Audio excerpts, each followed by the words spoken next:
Ես ողջունում եմ մեր բոլոր ռադիոլսողներին եւ ռադիոդիտողներին, գործարարալիքի եթերում հետախույզի օրագիրը հաղորդումն է, առաջին խոսափողի մոտ հաղորդման հեղինակ Վովա Վարդանովն է, իսկ երկրորդ խոսափողի մոտ ձեզ համար աշխատում եմ ես, Սաթենիկ Զախարյանս։ Բարև ձեզ, պարոն Վարդանով։ Բարի օր։ Մեր այսօրվա զրույցը կծավալվի դարձյալ Հնդկաստան-Պակիստան հակամարտության շուրջ, արդեն կարող եմ այդպես ասել, կարծում եմ, որովհետև արդեն կար Հնդկաստանի կողմից հարձակում եւ Պակիստանի կողմից պատասխան հարվածներ, զոհեր նույնիսկ արդեն կան եւ ինչն է հետաքրքիր թեման ուսումնասիրելիս շատ փորձագետներ հղում են անում Արցախի հարցի, Ղարաբաղի հարցի եւ Հնդկաստան-Պակիստանի համար վիճարկելի դարձած Քաշմիր եւ Ջամու նահանգների նմանությունը։ Նախկինում կա։ Այո, նախկինում։ Հիմա չկա, ցավալի է։ Այ երբ որ վերականգնվի Արցախի հանրապետությունը, այս կամ այն ձևով, այդ ժամանակ նմանությունը կարող է նորից հայտնվի։ Հակամարտության վերաբերյալ որ ասեցիր, բանը ինքը շատ վաղուց հակամարտություն։ Այո, մի քանի պատերազմներ, ահաբեկ 80 տարի։ Ահա։ Իսկ եթե մի քիչ ավելի հետ գնանք, երբ որ հնդկական կոնգրեսից Ջինա անունով, ասենք, մուսուլմանների ներկայացուցիչը հնդկական ազգային կոնգրեսում երբ որ ներքին անգլիացիների հետ պայմանավորվածությունների արդյունքում եկավ դրան, որ սեպարատ շարժում սկսի եւ առանձնանա հնդկական ազգային կոնգրեսից, դա արդեն այտենց մի 30-ականների վերջից է սկսել։ Հիմա մեր նմանությունը Հնդկաստանի եւ Պակիստանի այս ընթարման մեջ շատ նման է, բայց Պակիստանին ավելի նման ենք մենք, որովհետեւ Պակիստանը մի քանի անգամ ավելի քիչ բնակչություն ունի, մի քանի անգամ ավելի քիչ բան ունի, զենք, զինամթերք, սպառազինություն, բախումներից մեկի ժամանակ իրանց նավատորմերը մի քիչ հավասարվեցին, բայց ընդհանուր առմամբ ամեն առումով Հնդկաստանը 3-4 անգամ ավելի հզոր է։ Պակիստանը Հայաստանի նման գերադասեց պատերազմի, ասենք, ընթացքում Ռուսաստանը փոխեց իր կոշիկները, սկզբից բանը գեգեմոնը հենվում էր ավելի շատ սովետը քանդվելուց Բաքվի հանրապետության վրա, հետո կոշիկը փոխեց, սկսեց մեր վրա հենվել եւ մենք ոնց որ ասած ամբողջությամբ պայմանական նվիրվեցինք, իսկ միգուցե իրականում մարդիկ կան նվիրվեցին մեր ավագ դաշնակցին, նույնը Պակիստանն էր, ինքը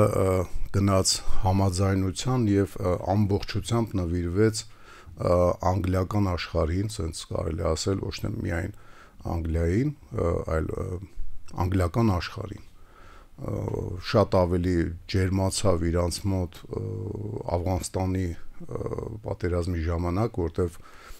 արևմուտքը, որի առաջատարները էլի անգլիական աշխարհի ներկայացուցիչներ էին, անգլիախոս, ուրեմն այդ պայքարի ժամանակ գրեթե բոլոր ճանապարհները, որ դեպի Աֆղանստան էին տանում, Պակիստանով էր։ Ճիշտ է, Աֆղանստանում պատերազմում էր նաև քիչ թե շատ Չինաստանը աջակցությունով իր, քիչ թե շատ Իրանը իր աջակցությունով, ասենք, բայց հիմնական մոտավորապես 80%-ից ավելի բաները, այդ դուշմանները կամ մոջահեդները, ոնց ուզում ա թող իրենց կոչի, իրենք աջակցությունը ստանում էին գրեթե ամբողջությամբ արևմտյան աշխարհից եւ արևմտյան աշխարհի, ասենք, դրդմամբ մուսուլմանական երկրներից Պակիստանի միջոցով էին անցկացնում այդ օգնությունները, Պակիստանում էին բոլոր ճամբարները, ասենք, պարապող այդ մոջահեդների եւ դուշմանների գրեթե բոլոր ուժգին հարվածները Պակիստանի միջով էր։ Հնդկաստանը այդ կոնֆլիկտի մեջ ավելի նեյտրալ էր իրան պահում։ Հիմա եթե մենք ասենց համեմատական ենք անում մեր ու թուրքերի հետ, ինչի համար է, ասենք, պետք դա հասկանալ, որ տենց մեծ տարբերություն ռեսուրսով Պակիստանը հավասար կռիվ է տալի Հնդկաստանի հետ, որը որ շատ հզոր երկիր է։ շատ ինքը օրերից մի օր հավակնում է Չինաստանին անցնի իր արտադրական հնարավորություններով։ Այսօր աշխարհը արդեն Չինաստան չի տանում իր արտադրությունը, որպեսզի էժանացնի ինքնարժեք ապրանքի, այլ տանում ավելի շատ, ասենք, Հնդկաստան։ Մի քիչ ավելի փոքր արտադրությունները ավելի փոքր երկրներ են գնում, խոսքի Ինդոնեզիա, Վիետնամ, բայց այն ով որ մի քիչ ավելի մեծ ծավալում, ասենք, աշխատանք է կատարում, Հնդկաստան անպայման։ Եվ այդ բանը, որ sense նայում ես, արդեն ոչ թե վագրն է ասիական Հնդկաստանը, այլ վիշապն է։ Ինքը Չինաստանին անցնելու արդեն անցել է բնակչությունով։ Չինաստանը կարծեմ 1.3 միլիարդ է, Հնդկաստանը 1.5-ին է մոտենում։ Եթե առաջ ասենք մեր Երևանի քաղաքացիները կհիշեն գոնե Մալաթիայի շրջակայքում, ասենք, մի քանի տասնյակ աշխատող չինացիների, հիմա տեսնում եք, որ էքսպանսիան ավելի շատ աշխարհով մեկ դեմոգրաֆիայի փոխելու նպատակով Հնդկաստանն է անում, մեր մոտ, ասենք, ոչ թե մի քանի տասնյակ հնդիկներ են, այլ մի քանի տասնյակ հազար հնդիկներ են։ Կարճ ասած, իրենք շատ ավելի հզոր են, քան Պակիստանը ռեսուրսներով, բոլոր առումով, բոլոր, նույնիսկ միջուկային զենքի քանակը, երկուսն էլ միջուկային զենք ձեռք բերեցին, Պակիստանը լինելով Չինաստանի հետ լավ հարաբերությունների մեջ, ոնց որ թե Չինաստանից օգնություն ստացավ, իսկ Հնդկաստանը իր ռեսուրսներով միջուկային զենքը ստեղծեց, եւ բանը նույնիսկ այդ պարագայում Հնդկաստանը թե ավելի շատ միջուկային, ասենք, պայմանական ռումբեր ունի, քան Պակիստանը, թե ավելի շատ, ասենք, հրթիռներ ունի, որ այդ ռումբերը տեղ հասցնեն։ Իր հրթիռները մի քիչ ավելի հեռու են թռնում։ Կարճ ասած, ինքը ամեն ձևով բոլոր պարագաներում, հեսա երևի մի քանի տարի հետո նաև Նավատորմի հարցում մի քանի անգամ գերազանցելու է Պակիստանը, բայց Պակիստանը չի ծալվում, կամային հատկություններ, ասենք, դրսևորում, եւ կամային հատկություններից բացի դրսևորում է աշխատանք, պաշտպանության համակարգը իր հզորացնելու, զարգացնելու ուղղությամբ, եւ արդյունքում կարողանում է հավասարի որպես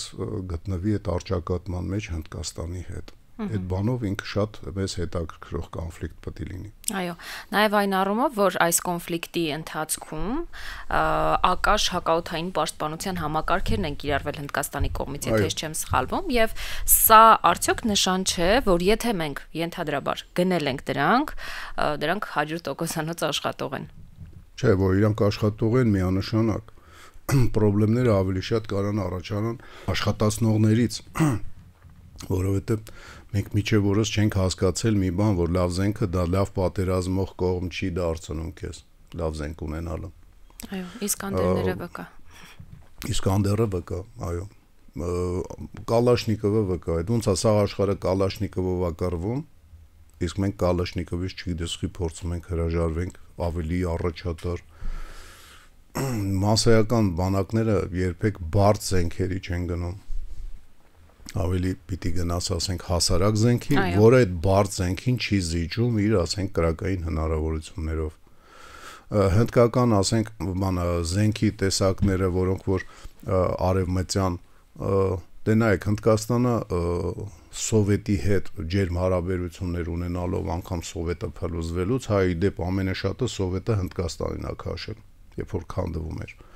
Թվում է թե սոցիալական, ասենք, սոցիալիստական ճամբարն է քաշել, բայց Հնդկաստանի ոնց է քաշել, դա էսենց մի քանի անգամ երևի ավելի շատ է, քան ամբողջ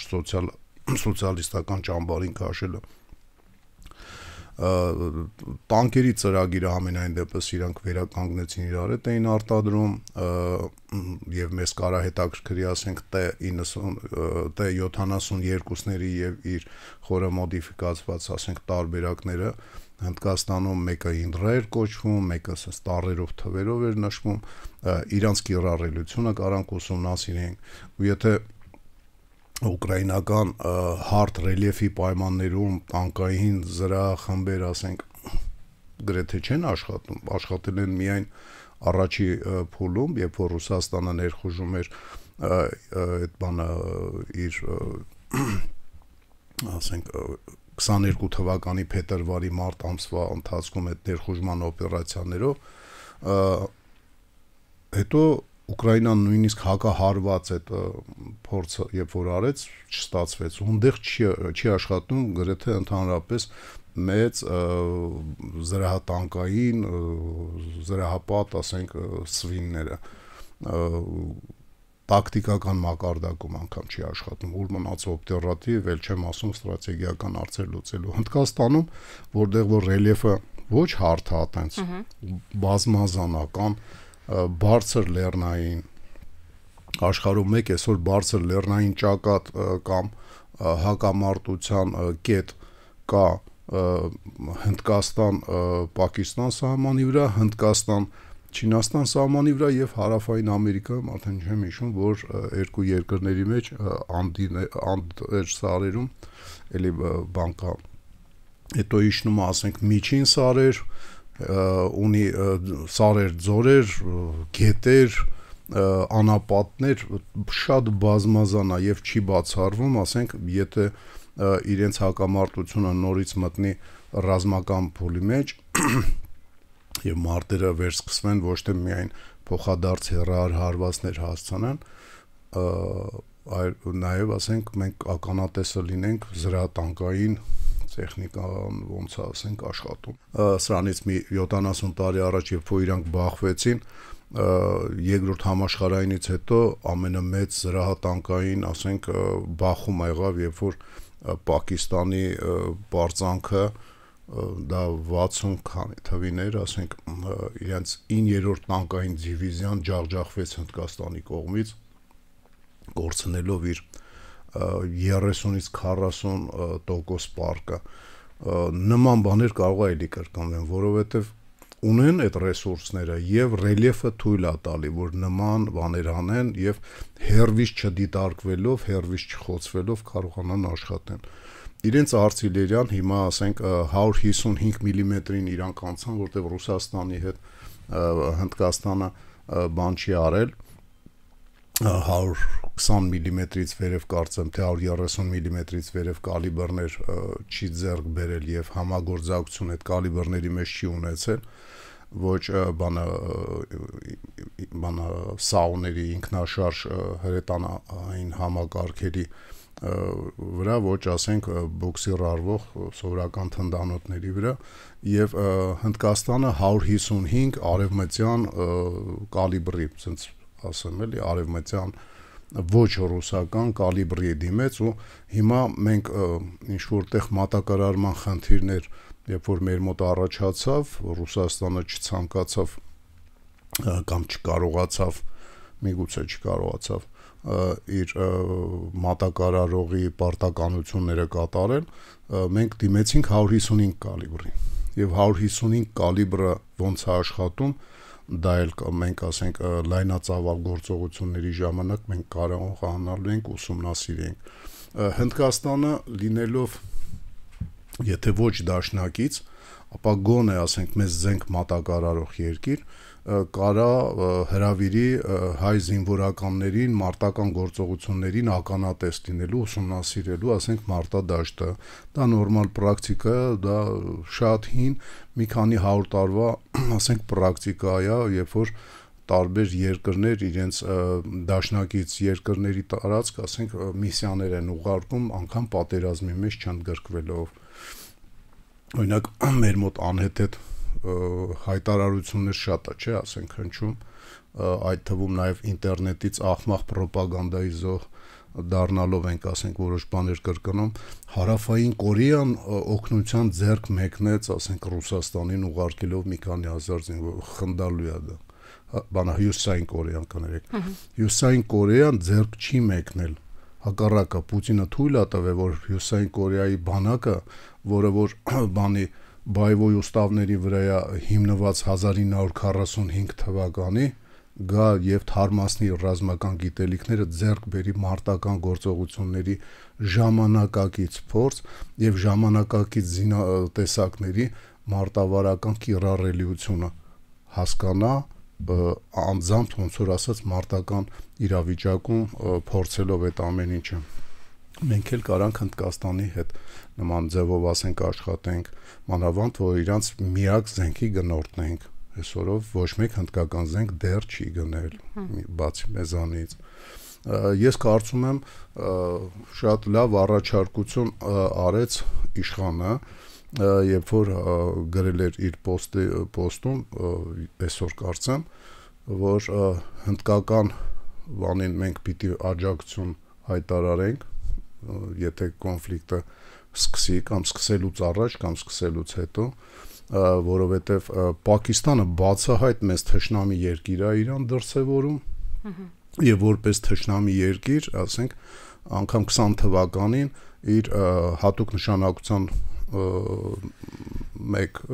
օժանդակ ստորաբաժանում էր ուղարկել Բաքվի հանրապետության զինված ուժերին օգնության մասնակցել են չեն մասնակցել դա ուրիշ խնդիր է ուրեմն մենք էլ կարանք հայտարարենք որ ասենք պատրաստ ենք օժանդակել Հնդկաստանին եւ ինչի՞ չէ նաեւ ասենք ուսման նպատակով ոնց որ Հյուսային Կորեան ասենք ու Ռուսաստանին ասենք Ռուսաստանի կողմից կռվելու է ուղարկում մենք էլ կարանք ուղարկենք Հնդկաստան դա կոնֆլիկտը ավելի մեծացնում է այո մեծացնում է իսկ ով ասում որ կոնֆլիկտները ասենք պիտի անպայման sense կոնսերվացված մնան մենք համոզված ենք որ հիմա Հնդկաստան-Պակիստան կոնֆլիկտը չի տարածվի Իրանի տարածքի վրա, որ անմիջապես ասենք կզգացվի մեր սահմանների վրա, որովհետև այդ փոշին բարձրացած թուրքերը փորձեն իրենց արիշվերիչները անել։ Մենք ոչ մի համոզվածություն չենք կարա, չէ՞, ունենանք այդ հարցում, որ այդպես չի լինի։ Դե ուրեմն եթե դու կողմ ունես կողմնորոշված քեզ հակադիր, ասենք Պակիստանին, դու էլ կարաս կողմնորոշվես Հնդկաստանի կողքը կանգնես։ Ամենակիչը հայտարարես, որ բանա աջակցում ես եւ եթե պետք է, ասենք Հնդկաստանի քաղաքացիներին, բանը, որոնք որ Հայաստանում են գտնվում, անվճար կազմակերպես իրենց դասընթացները ռազմական, ասենք, որոշ գիտելիքներ սովորացնես եւ անվճար իրենց ճանապարհես բան Հնդկաստան Հայաստանի Հանրապետության պետության հաշվին, ասենք ինքնաթիռներով ճանապարհես բան Հնդկաստան, որ իրանք այդան իրենց պարտքը տան։ Մի քանի օր առաջ Լիաննայի հետ խոսալուց ես շատ բան հետաքրքիր մի թիվ լսեցի, որ երիտասարդների մեջ 30 միլիոն տարբերություն ունի Հնդկաստանը, երիտասարդ տղամարդկանց եւ աղջկա երկի մեջ 30 միլիոն ավել տղամարդ կա։ Պաստորեն Հնդկաստանը կարա իրան թույլ տա 30 միլիոն ռեզերվիստ ունենա, որոնց մի մասը Հայաստանում է գտնվում։ Այո։ Այդ Հայաստանում գտնված երիտասարդներին մարզել եւ անհրաժեշտության դեպքում ճամփել, համագործակցելով Հնդկաստանի կառավարության հետ կամ իրանց ներկայացուցիչ Հնդկաստանի դեսպանատան հետ, դա ոնց որ ասած մեր հերատես քայլը կլինի։ Հիմա կոնֆլիկտը կզարգանա, լավ է, մենք որոշակի ձևով ասենք դրան մասնակցած կլինենք ի սկզբանե եւ պատրաստված կլինենք։ Եթե չի լայնանա ոչինչ, մեկը մեզ ոչնչացնելու ցանկություն ունի Պակիստանը, որը երբեք չի թաքցրել եւ հայտարարել է բազմիցս անգամ։ Ուրեմն մենք էլ կարանք այդ ամեն ինչը ասենք ախպեր թշնամի ես մեզ, դե մի քիչ մենք քեզ թշնամություն ունենք։ Իրանց հակամարտությունը մի բանով էլ է շատ ինձ հետաքրքրում ռելիեֆով, այդ որ թվարկեցի տարբերը։ Մենք շատ վաղուց լայնածավալ գործողություններ չենք դիտարկել, sense մանրակրկիտ ոնց որ Ուկրաինայում է։ Բայց Ուկրաինայի ռելիեֆը շատ պարզ է, էլի շատ պարզունակ է, հարթավայրեր, դաշտեր եւ դաշտերի մեջ, ասենք, նեղ շարան ծառերի, որոնք էրոզիայի դեմ են, ասենք, պայքարում ու վերջ։ Մենք ոչ լայն, ասենք, արշավ ենք տեսել մեդիա դաշտում լուսաբանելու Էթիոպիայի կոնֆլիկտը, որը որ ամխարները եւ ծիգրաուդները իրար հետ կռվեցին, դա էլ շատ հետաքրքիր կարար լիներ, բայց այնքան կսկտու էր տվյալները, որ շատ հաճախ ավելի շատ քո ֆանտազիայի վրա է հիմնվում, ասենք, այստեղից զորքը այս կետը ոնց հայտնվավ, ինչ կար իր դեմ, ու սկսում ես հորինել մի բան, որ բացադրես այս 150 կիլոմետրը ոնց անցավ, ինչ որ դիմադրություն եղել է, չի եղել, то есть չկա ոչ մի նորմալ լուսաբանված բան։ Հնդկաստանին այտենց չի լինի, որովհետև լինելով անգլիական տիրապետության տակ, թե Պակիստանը, թե Հնդկաստանը մեծ տեղ են տալի լրատվամիջոցներին։ Եվ հաստատ շատ ու շատ, ասենք, լրատվամիջոցներ լուսաբանելու են այդ կոնֆլիկտը, կարճ ասած ուսումնասիրելու նաև հնարավորություն կունենանք ոչ միայն պետական, ասենք, ներկայացուցիչ, թեկուզ ռազմական կցորդները եւ միսիան, որը որ կարա հայտնվի Հնդկաստանում, այլ նաև լրատվամիջոցներից կարողանան ռազմական եւ ոչ միայն ռազմական էքսպերտները ուսումնասիրեն, ասենք, այդ կոնֆլիկտ։ Կարճ ասած, ինքը ոչ թե ցանկալի բան է, այլ ցանկացած բանից մենք պիտի հասկանանք, որ եթե դեբիլ չենք, պիտի օգուտ քաղենք։ Եթե նայենք տարածքային առումով, ստացվում է Սիրիա-Իսրայել, Ռուսաստանի Դաշնություն, Ուկրաինա, եւ եթե սա էլ է ավելանում, այդ դեպքում ստացվում է, որ եթե մեզ վրա մեր հարևանները որոշեն, որ պիտի հարձակվեն, միջազգային որևիցե կառույց չի կարողանա ոչինչ անել։ Եվ այս դեպքում, երբ դուք նշում եք, որ կարող ենք գոնե ուսումնառության նպատակով գնալ Հնդկաստան, արդյոք դա չի գրգռի մեր հարևաններին, ովքեր ավելի արագ գործողություններ կձեռնարկեն, ինչ եք կարծում։ Դա շատ նման է դրան, որ բռնաբարողը մեղավոր չի, այ եթե դու, ասենք, մի քիչ ծնկին մոտիկ յուբկայի սրեզ ունենաս, դու դրթում ես բռնաբարողին, որ կարողա այտենց չանենք, կարողա, ասենք, կաշվից բանա շորեր հակնենք, բանա ներքնաշորից միջև, ասենք, ամեն ինչ, էլի, ասենց լրիվ կաշվից լինի ու շորը միջև հատակ է, որ հանգարց իրան չգրգռենք։ Ինքը գրգռվում է իր մտքերից, իր ֆանտազիաներից, իր ծրագրերից, այդ բռնաբարիչը։ Եթե այտենց ղեկավարվենք, ասենք, դա լավ բանի մեջ չի բերելու։ Մենք պիտի անենք այն ինչ որ պետք է եւ թողը լինի այն ինչ որ լինեն։ Դա է ամենաճիշտ լոզունգն, արա այն ինչ որ պետք է։ Եվ ոնց կլինի։ Եվ Հնդկաստանին, ասենք, դաշնակից մեզ բնությունը չի սարքել, մեզ ժամանակը չի սարքել, մեզ սարքել է Հնդկաստանի դաշնակից, բանա իր հետ հակամարտության մեջ 80 տարի գտնված Պակիստանը մեզ թշնամի հայտարարելով, այ ոնց որ Իրանն է, ասենք,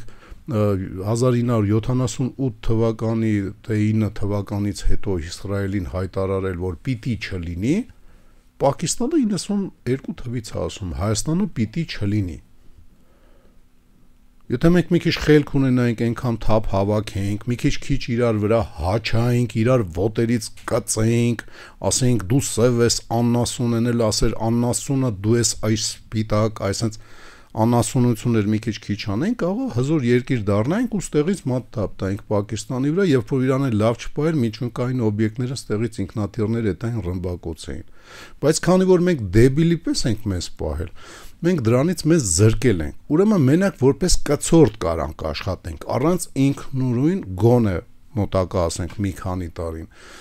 Կցորդ լինելով պիտի լինես նրան, ով որ քո թշնամու դեմ է պայքարում։ Դե կցորդ եղի, ասենք, Հնդկաստանին։ Ես օրինակ զարմանում եմ, երբ որ մեր քաղաքացիները Ուկրաինային պաշտպան են դառնում։ Դուք հիշում եք, որ մեր դեմ, ասենք, ուկրաինացին անգամ պետությունը ինչ են պետությունը, այո, պետությունը ինչ աշխուժ մեր դեմ պայքարել է, չի պատերազմել, բայց պայքարել է։ Հիշում եք, որ ուկրաինացիները սիստեմատիկ, ասենք, արևմտյան ուկրաինացիները 90-ական թվականներին գալիս էին ունա ունսո կազմակերպության, որ այսօրով ասիչներ են Ուկրաինայի պետությունում, այդ արևմտյան ուկրաինացիները գալիս էին մեր դեմ կամավորական ջոկատներով, պատերազմում էին, ոչ թե պայքարում էին։